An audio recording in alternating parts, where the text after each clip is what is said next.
Hi Leute, Kenji wieder da mit einem neuen Video. Nicht erschrecken, ich hab nix. Ich war nur am Wochenende auf Festival und hab mir von der Sonne so ein richtiges Gesicht verbrutzeln lassen. Ne? Also, ist nichts Ansteckendes, das geht wieder rum.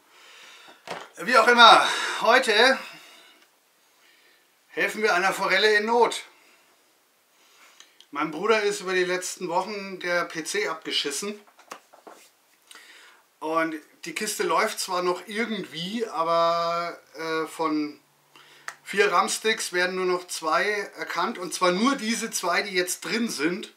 Bei allen anderen speit er sich und was weiß ich, was der alles macht. Auf jeden Fall, momentan rennt er mit 4 Gramm durch die Gegend und muss Angst haben, dass ihm jede Stunde sein PC abkackt.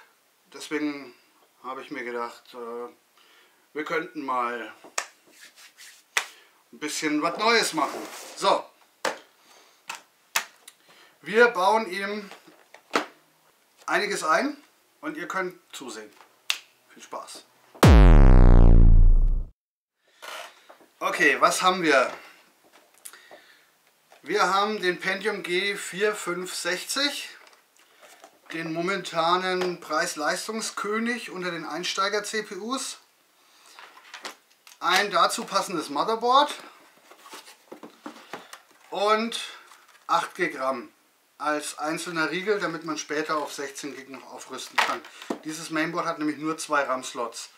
So, das war das günstigste, was bei Alternet.de zu kriegen war.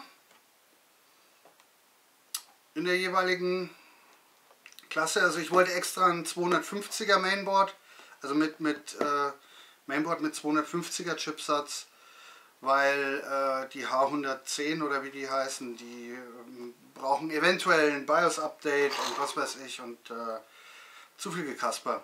Da hätte man sich nochmal einen 10er sparen können. Alles in allem sind wir für den ganzen Kram bei knapp unter 200 Euro rausgekommen, inklusive Versand. Ja. Okay, legen wir los. Schachteln aufmachen. Und zwar zuallererst haben wir richtig, wir haben kein Messer da. Also ich meine, ich habe auch 5 Messer in der Hand, aber... Ja genau, du hast doch hier die Fingernägel.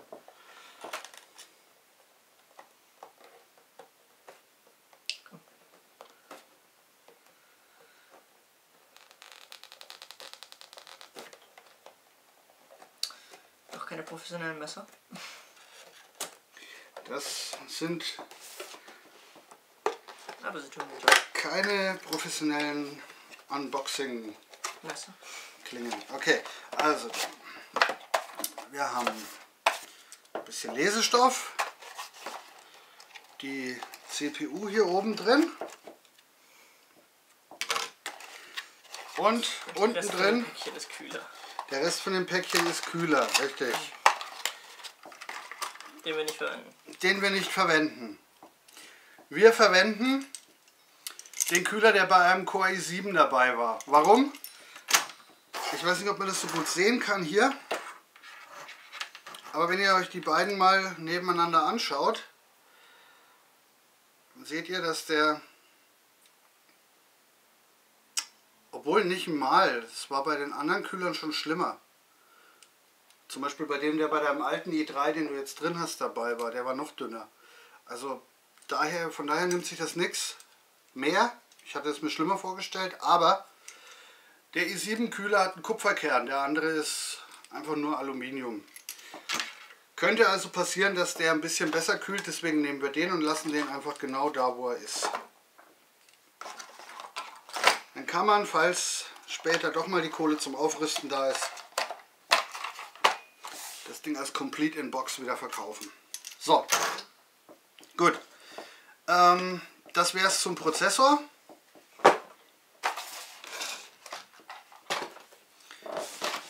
Weiter geht's mit dem Mainboard. Ja, da ist wirklich nichts Besonderes drin. Das Mainboard selber, da kommen wir später noch im Detail zu. 2 SATA-Kabel, I/O-Blende und eine CD-ROM, weil voll 90er. Natürlich. Treiber von CD installieren. Ist aber manchmal hilfreich, zum Beispiel wenn der Netzwerkadapter nicht erkannt wird. Und um ins Internet zu kommen und sich neue Scheiße runterzuladen, muss man ja erstmal ein funktionierendes Netzwerk haben. Und da kann man dann auch mal den veralteten von der CD nehmen erstmal. Also finde ich schon, ist zwar voll 90er, ist aber gut, dass es dabei ist. So, dann haben wir hier einen Quick Installation Guide. Wisst ihr mal, da hätte ich dir das schöne Video gar nicht zeigen müssen. Hier wird nämlich einfach aufgezeigt, wie man eine CPU installiert, wie man RAM installiert, wie man PCI Express und M.2 Laufwerke installiert. Dieses Mainboard hat nämlich einen, zeige ich euch gleich,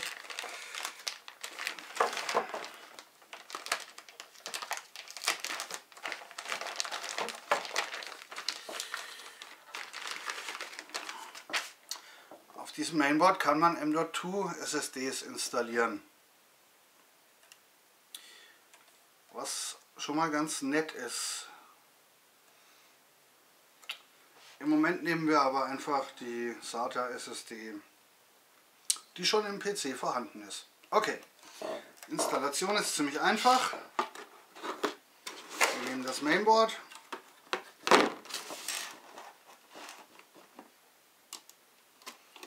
machen hier den Hebel weg,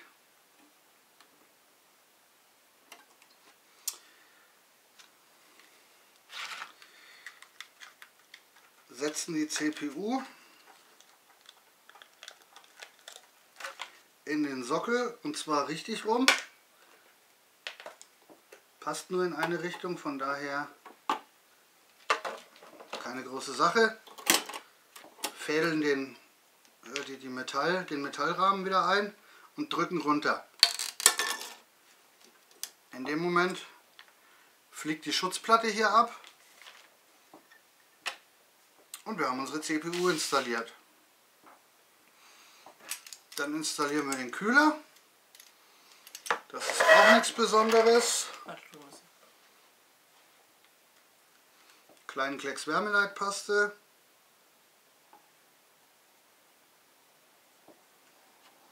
Ungefähr so groß wie ein Reiskorn.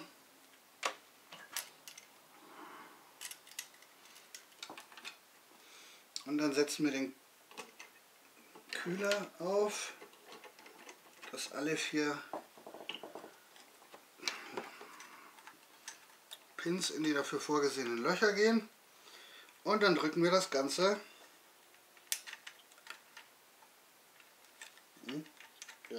wenn es richtig drin ist.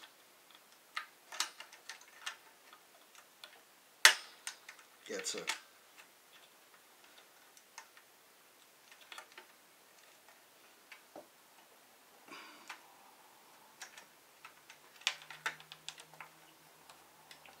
Okay, da muss man ein bisschen wackeln.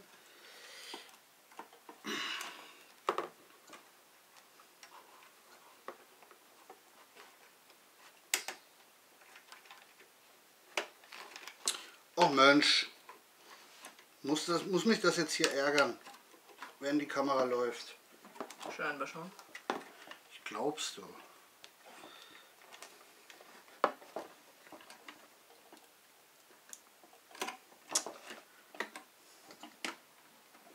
Komm, jetzt geht er rein. So. Voll professionell wie immer. Klick. So. Der hier ist noch nicht drin. Jetzt ist auch der drin. So, ja. Total einfach, wie man sieht. Man braucht nur ein ganz kleines bisschen fummeln. So. Bitteschön. Kühler ist drauf. Den schließen wir da an,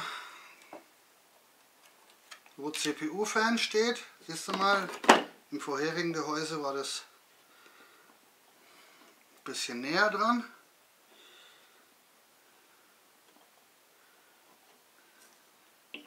oder auf dem Mainboard, wo dieser Kühler vorher in Aktion war. Das näher dran. So. Bitte machen wir es halt so.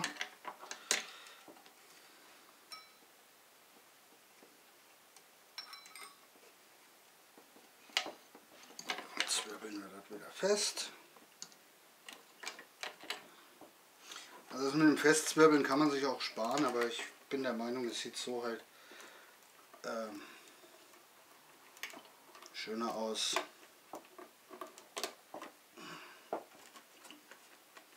So, als letztes installieren wir den RAM. Da ist auch wieder Lesestoff dabei. Wobei ich das schon lustig finde. Das ist wirklich der billigste Billig-RAM, den ich finden konnte. Steht ein Spruch drin: Gamers take notice, Rivals take notes. Also super billiger RAM in grün für Gamer.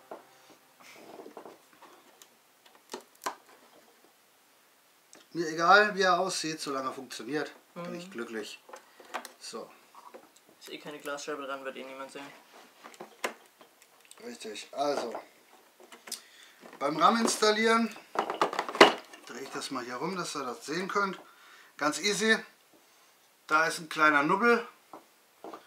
Der muss hier in den Hubbel. So. Klick, klack, fertig. Gut. Und jetzt lassen wir das Ding einfach hier auf dem Karton und gucken mal, ob es überhaupt läuft. Ich brauche mal dein Monitorkabel und eventuell deine Tastatur.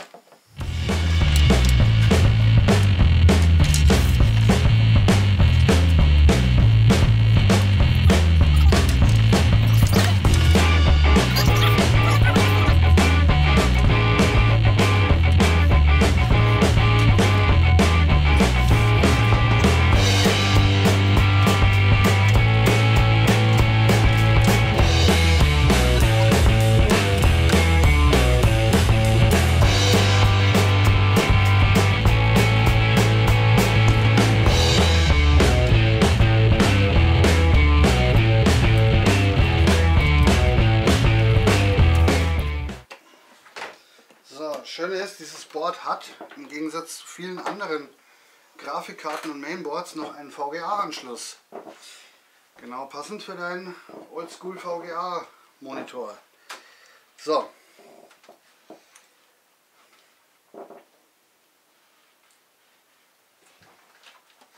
Was wir jetzt auch noch brauchen, ist die Belegung vom Front Panel Header. Die war in der Anleitung vom Mainboard.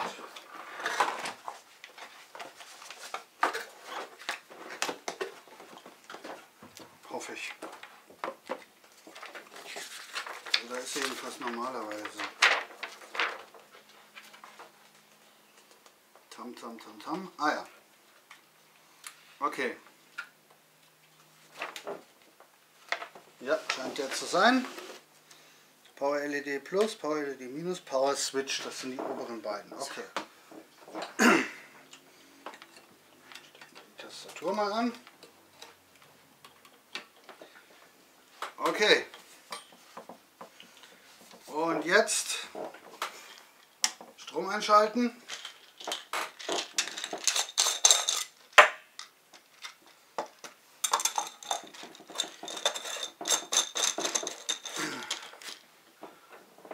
Und Daumen drücken. Oh! So. Alles schön und gut, aber es ist erst richtig gut, wenn Bild! Was passiert? Hey, wir haben ein Bild. Press F1 to run Setup. Na, aber hallo. Wir haben Bild. 27.06. Haben wir heute nicht den 26.? Ich weiß es nicht. Und 3:06 Uhr ist es auch nicht. Also da müssten wir ein bisschen tweaken, aber so viel verkehrt ist es nicht. Aber Leute, schaut euch das mal an. Daniel, geh mal an die Kamera. Guck mal, ob man das richtig sieht. Quasi gar nicht. Quasi gar nicht. Dann dreh die mal. Schaut euch das mal an. Das billigste Mainboard von den billigen hat eine Beleuchtung eingebaut. Ist ja übel.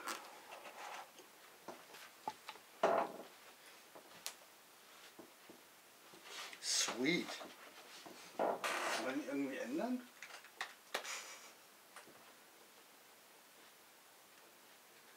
Aber ist ja erstmal egal. So, hier, RAM wird erkannt. 8 GB, 2133 MHz. 512 Kilobyte L1 Cache, nehme ich an. Und 3 MB L3 Cache. Genauso wie sie das gehört. So, den ganzen Rest können wir später. Oh, Secure Erase Plus. Also da kannst du sogar deine SSD sicher löschen, falls du den PC weiterverkaufen willst. Oho. Ja, ja. Memory Try It? Was ist denn das? Can improve memory compatibility or performance by choosing optimized memory preset. Okay, wenn ihr meint. OC Explorer Mode.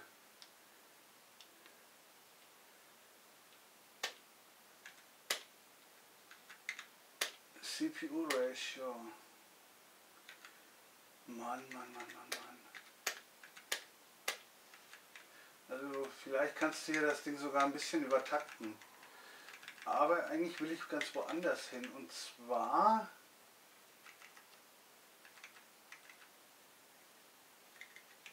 Wo ist denn das hier? Hardware Monitor, da sind wir. So.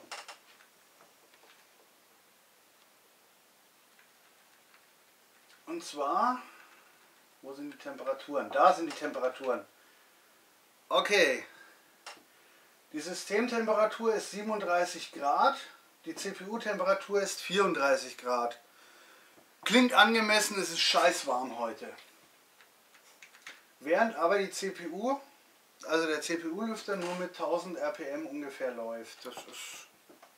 Ich meine, hörst du was von dem Ding? Ne. Das ist absolut okay. Wir werden dann das Ding auch noch ein bisschen stressen nachher. Okay. Wichtig ist, es funktioniert. Dann lass uns den Kram mal in dein Gehäuse schwarten.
Schaut gut aus.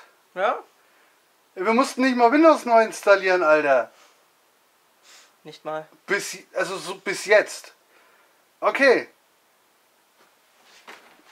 Ja, warte. Ja, dann fahren erstmal wieder runter.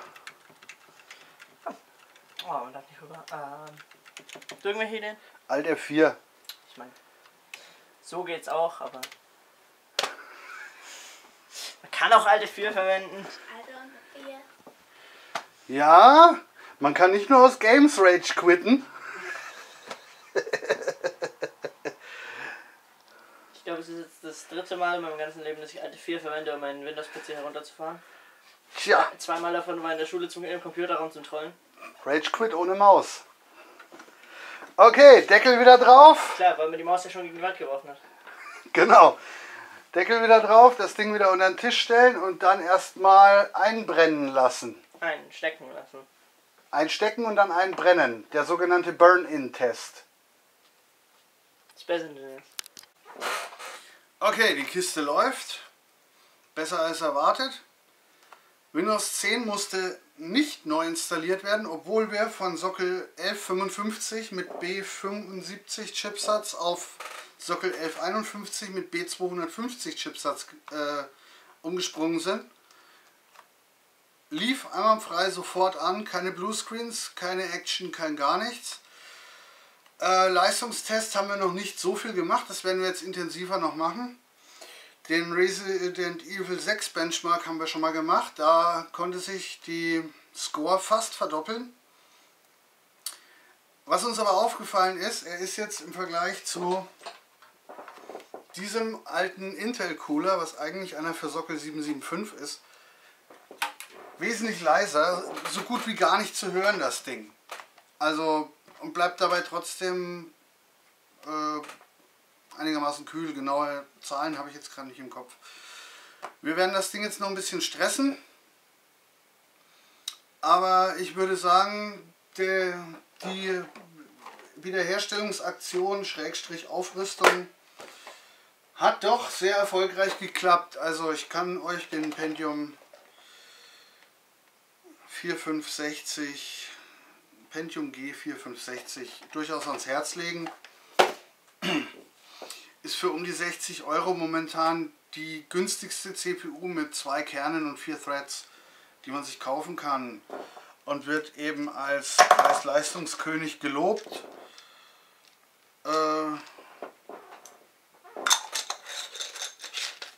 Bis jetzt würde ich sagen gerechtfertigt.